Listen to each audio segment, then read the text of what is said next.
So very good evening to everyone. आइए आज quantum mechanics पे चर्चा करेंगे और क्या कॉन्शियसनेस का नेचर है और लाइट का क्या नेचर है और क्या मेरा एक्सपीरियंस है कॉन्शियसनेस के बारे में। मैं आपको उसके बारे में बताऊँ।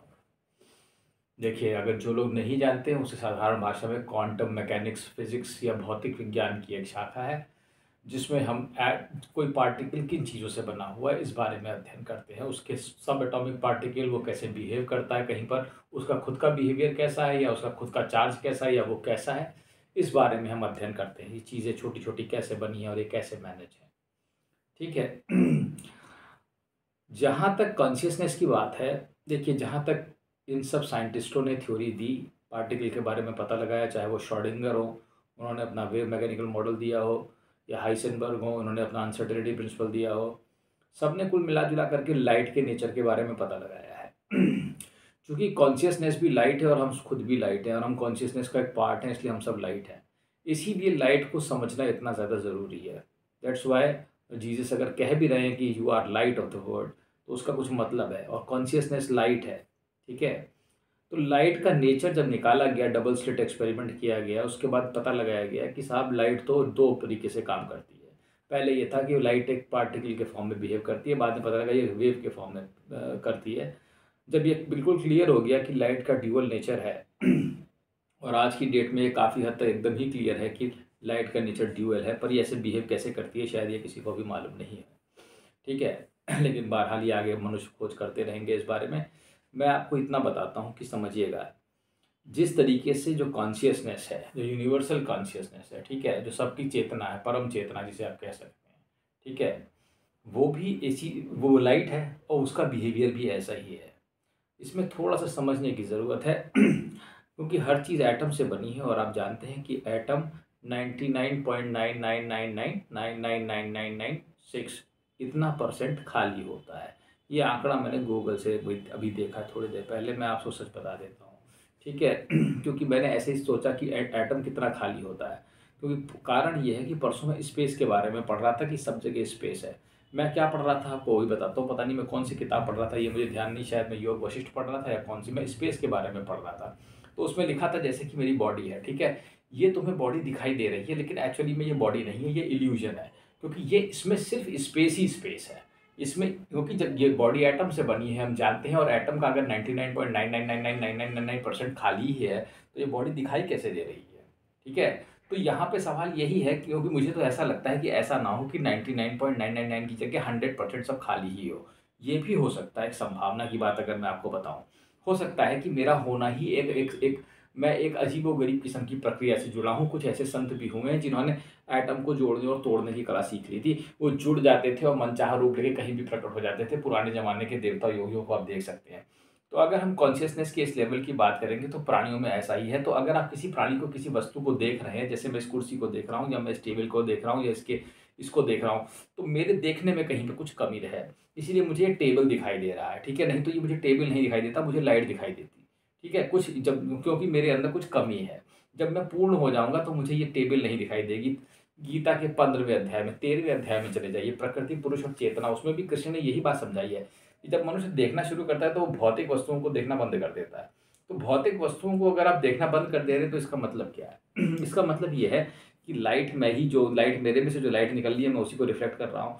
ये जो मैं माइंड सोचता है मुझे वो दिखाई देता है, ये लाइट उस तरीके से ढल जाती है। इसमें बहुत मज़ेदार चीज़ है ये। जैसे मान लीजिए दो लोग कल्पना करें, मैंने कुछ और कल्पना करी, ठीक है, और दूसरे ने कुछ भी कल्पना करी।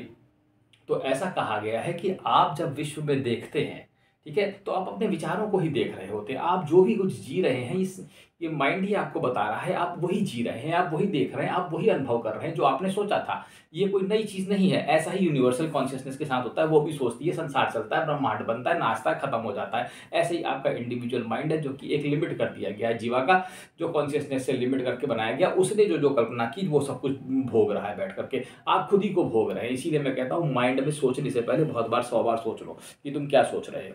ठीक है। तो सारा का सारा खेल इस फंडामेंटल लाइट का है। तो अगर हम इसको ऐसे देखें, ठीक है, तो हम इससे क्या इंटरप्रिटेशन निकाल सकते हैं? हमने जो चर्चा की, इससे क्या हम सोच सकते हैं? देखिए, इससे ये चर्चा साबित होती है कि अगर ये चीज़ मुझे सॉलिड दिख रही है तो इसमें मेरे देखने में कहीं कुछ कमी है।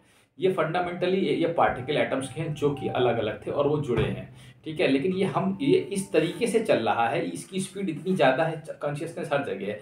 जैसे प्रहलाद खंबा फाड़ के भगवान निकला है, इसका मतलब खंबे के अंदर भगवान तो थे ही, ऐसा तो नहीं था। खंबे के अंदर नहीं, वो वहीं पे सब जगह है, वो खंबे में नहीं, वो इसमें भी है, इसमें भी, इसमें भी, वो सब जगह है। सो द पॉइंट इज, उसमें ये क्या है, जैसे माउंटेन्स है या कोई भी चीज़ है, इसमें क्या है कि जो मूवमेंट है कॉन्शियसनेस का वो थोड़ा स्लो है। मैं थोड़ा ज़्यादा एक्टिव दिखाई दे रहा हूँ क्योंकि मेरी चेतना ज़्यादा काम कर रही है, तो है सब में वही चीज़, ठीक है। It is fundamentally common. और बात ये बिल्कुल सही है। ड्यूअल नेचर क्या है कि कॉन्शियसनेस क्या करती है, जब वो समेटती है अपने आप को पास में थोड़ा सा, ठीक है, एक नेचर्स में, तो पार्टिकल के रूप में कन्वर्ट होकर सॉलिड दिखने लगती है। और जब वो अपने आप को छोड़ देती है तो वो एक वेव फॉर्म में ट्रेवल करती है। तो कॉन्शियसनेस में चीज़ें उगती रहती है, जैसे हम सब उग गए, संसार उग गया, ऐसे उग रहा है। तो ये मतलब क्या हो रहा है, इसमें सब कुछ उग रहा है, तो देयर इज समथिंग ग्रोइंग, और उसी में से मिलता जा रहा है, खत्म भी हो रहा है तो उसमें मिलता जा रहा है। तो क्या हो रहा है, उसकी ना कोई लाभ है ना कोई हानि, ऐसा कहा गया, और बिल्कुल सत्य बात है ये। इसको फिर से समझ, थोड़ा सा और समझ लेना, अगर तुम मेरी बात शायद ना समझ पा रहे हो। ये जो एटम्स हैं इनका जुड़ना, ठीक है, एक कॉन्शियसनेस में एक चीज़ है, ठीक है। जैसे उसने कहा ड्यूअल थ्योरी है, पार्टिकल्स हैं, वेव है, तो क्या है, जब पार्टिकल फॉर्म में है तो ये सब चीज़ें बन गई, ये सब चीज़ें बन गई, हमें दिख रही है, मैं दिख रहा हूँ, मैं दिख रहा हूँ, ये मेज दिख रही है, ये दिख रहा है, ये दिख रहा है, दिख रहा है। और जब ये फिर से हट गया तो पार्टिकल फॉर्म से टूट करके ये अपने अपने अपने अपने अपने सेपरेट वेव फॉर्म में टहल रहा है। तो जब चाहे किसी भी चीज़ को आप देख सकते हैं, इसीलिए कृष्ण ने ये कहा है कि तुम भूत भविष्य को देख सकते हो। कारण ये है, इसको समझने की ज़रूरत है। जब ये चीज़ जुड़ गई तो फिर से आप उसी में चले गए, या इतना बड़ा एक्सपेंशन है, इतना बड़ा एक्सपेंशन है, और या उसके अंदर ऐसी प्रोग्रामिंग, ऐसे जैसे तुम एक टीवी है, पता नहीं कितनी बड़ी बड़ी जीबी की, कौन कौन सी टीवी की, मतलब बड़े बड़े सर्वर्स आते हैं, आखिर यूट्यूब इतने सारे वीडियोज़ का संभालता है। तो ऐसे ही एक भगवान का भी सर्वर होगा, जहाँ तक मैं समझ पाया। कॉन्शियसनेस का जो सर्वर होगा ना, उसमें सारी की सारी चीज़ें पीछे से लेकर पास से आज तक की सब रिपीट होती होंगी। उन्होंने चैनल का बटन दबाया, 1000 BC में क्या हो रहा था, लो चल रहा है, सुन रहे हो, जैसे कि तो अपनी टीवी में रिवाइंड करके देख लेते हो, नेटफ्लिक्स इसमें किसी भी चीज़ में उस प्रोग्राम को स्टोर कर सकते हो। अब चीज़ें ऐसी हो गई तो वैसे उनका भी होगा, जब उतनी बड़े संसार का निर्माता है तो उसका इतनी छोटी मोटी चीज़ें तो होंगी होंगी, ठीक है। तो ये ऐसा है और ये ऐसे ही काम कर रहा है। तो जहाँ तक ये बात बिल्कुल सही मैं महसूस हो रही है, इसको मैं ऐसे कंक्लूड कर सकता हूँ कि जब तुम किसी चीज़ को देख रहे हो तो वो अपने वेव फॉर्म को छोड़ के पार्टिकल फॉर्म में है, और अनलेस इस स्पेस में वो चीज़ वेव फॉर्म में है। ऐसा नहीं कि एक स्पेस खाली होता है, एक बार मेरे समझ लेना, खाली तो वैसे 99% एटम है ही, लेकिन जो चीज़ वो खाली जो है, जो खाली में भी भरा हुआ है, ऐसा ही वो है, समझ लेना। तो ऐसा लग रहा है जैसे मान लो ये कमरा खाली है, यहाँ पे तुम कहोगे इसमें स्पेस है, it is space, but space में भी चीज़ें अरेंज हैं। ऐसा नहीं है कि वो स्पेस खाली स्पेस है, इट्स नॉट एम्प्टी स्पेस। ये मैं गारंटी से कह सकता हूँ, अपनी गारंटी पे, ठीक है। तो स्पेस इज़ नॉट एम्प्टी, क्योंकि मैं देखता हूँ इसमें मतलब आप समझ सकते हो, सिल्वर कलर के छोटे छोटे चीज़ें, पार्टिकल्स मैंने इसमें कई बार ऐसे देखे हैं, बन जाते हैं इसमें, ठीक है। So the point is, this is what is, I think it is not, this is space but it is not empty. वो चीज़ उसमें भी है, ठीक है, और वो इसमें भी है, लेकिन यहाँ पे क्या है, ये हमें दिख रहा है, ये हमें दिख रहा है। इसका मतलब क्या है कि इसमें पार्टिकल, हमारी जो विजनरी पावर है वो इतने के लिए, लेकिन जब तुम पूरा देखोगे, जैसे बुद्ध देखते होंगे, तो उनको इस स्पेस में भी चीज़ें दिखती होंगी कैसे हो रही है, ठीक है। बहरहाल तुम इस चीज़ को अगर थोड़ा समझ पाए हो तो ठीक है, नहीं समझ पाए हो तो भी ठीक है। धन्यवाद।